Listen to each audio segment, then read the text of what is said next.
On Divvy, you can start clean power, energy efficiency, water use projects, and lifestyle projects to upgrade your community building to a more sustainable one. Today, I'm going to show you how to start a new project on Divvy.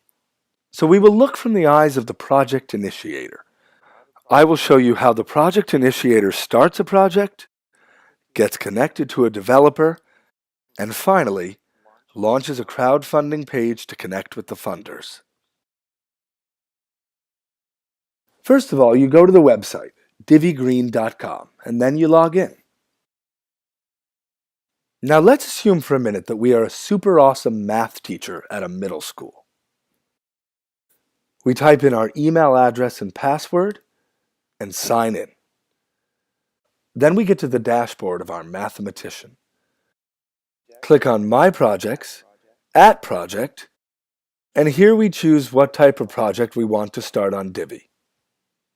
Let's assume that we want to do a solar project at the school where our math teacher is working.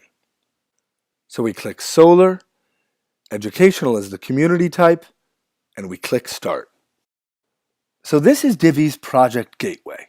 It was designed to be quick and simple, and in 5 simple steps you get to a crowdfunding page on Divvy.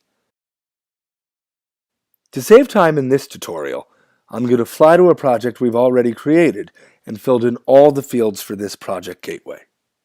It's called Middle School 44 Goes Solar. Step 1 is the basic project info.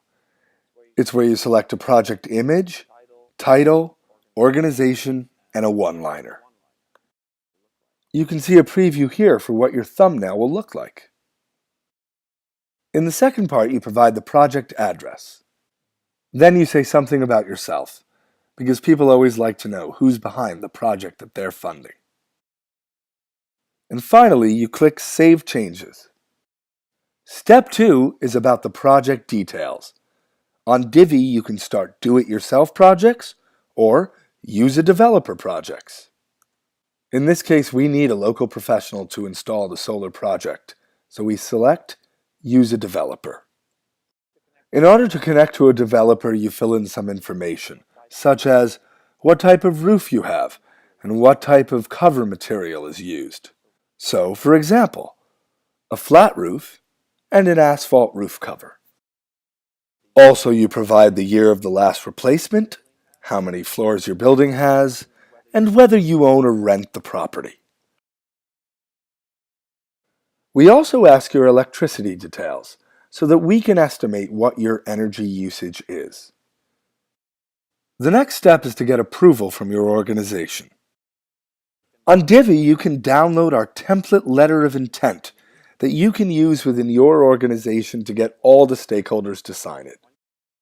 Once you've done that, you simply upload it to the Divvy platform. Next is where you find a developer. So here you provide some contact information, and Divvy will put you in touch with at least 3 developers. After you provide your contact information, you simply click Submit. Once you've received a quote that you want to stick to, you click I got a quote. The third step is the fundraising part. So this is where you calculate your fundraising goal. You simply type in the total cost of the project as was quoted by the developer. For example, $10,000, and you click Calculate. Divvy then calculates exactly what your fundraising goal needs to be while taking into account credit card fees and platform fees. Also, you can create rewards. I've created 3 example rewards here that teachers can do. They can be anything from digital updates to a student letter to t-shirts to mugs, anything that you can think of. The third part is where you create fundraising teams.